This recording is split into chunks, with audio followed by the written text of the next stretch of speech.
Via la dernière étape, en fait, est un film sur les personnes désorientées. La première notion étant déjà d'essayer d'imaginer ce que personne n'avait fait aujourd'hui, a priori, ce qui se passe réellement, concrètement, dans l'esprit des gens au quotidien quand on est désorienté. Ça, c'était vraiment une idée à laquelle je tenais et que j'ai confrontée avec des gériatres, avec des personnels soignants, hein, avant de mettre en image et confronter le texte à des professionnels de la santé, qui s'y sont retrouvés en fait dans ce film. Donc je me suis dit, on est sur une voie intéressante, mettons-le en image après. Donc c'était l'autre étape. Ce que je trouvais aussi important, c'était de ne pas donner l'effet miroir que bien souvent on donne dans un film documentaire. L'effet miroir, c'est-à-dire que les gens, quand ils voient une personne très abîmée par une maladie, ils ont du mal. J'ai envie de crier. D'ailleurs, je crie, je hurle de douleur, mais personne ne comprend mon désespoir. Alors je me débats, je refuse de manger, de me vêtir, de me lever. J'aimerais tellement savoir où je suis. Où je suis. Où j'en suis. Toutes les œuvres qui ont été utilisées dans le film sont des œuvres de Jean-Michel Chenet, qui est un artiste qui se définit comme un artiste singulier, et qui pratique en fait de l'art brut.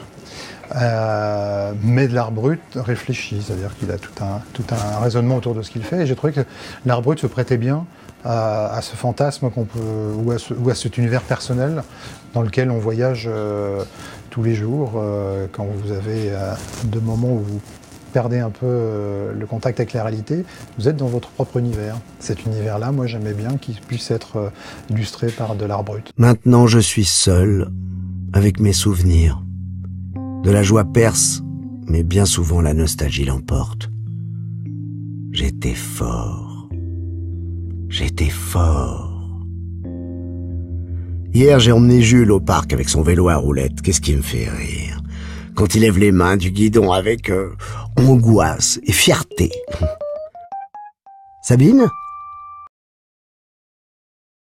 Pourquoi Patrick Nimsit? D'abord parce que c'est un excellent interprète. En tous les cas, ça marche extrêmement bien avec le texte que j'avais écrit. Parce que j'avais envie d'avoir quelqu'un qui résonne un peu dans la tête des gens, d'avoir quelqu'un, comme on dit, people. Comme l'idée du film, c'était de faire un film qui puisse sensibiliser le plus large public, qu'il est sur Internet et que tout à chacun peut le regarder. Une des manières... Enfin, il y avait deux intérêts. La première, c'était l'interprétation. Il fallait que ce soit une excellente interprétation. Et le deuxième intérêt, c'est de mettre une personne connue dans un projet, attire aussi un peu le public. Ce film sert énormément aux personnes qui forment à la validation, les soignants ou les aidants. Donc c'est un outil aujourd'hui à disposition de ces instituts de formation qui forment à la validation. Donc il y a une valeur pédagogique, il y a en tous les cas dans ce film, mais il y a surtout pour moi une volonté de sensibiliser et d'avoir un autre regard sur les personnes désorientées.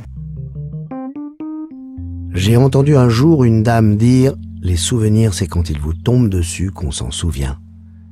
J'ai oublié cette dame, mais je me rappelle de sa phrase, d'un coup, comme ça, parce qu'elle m'est tombée dessus. J'ai bien vécu.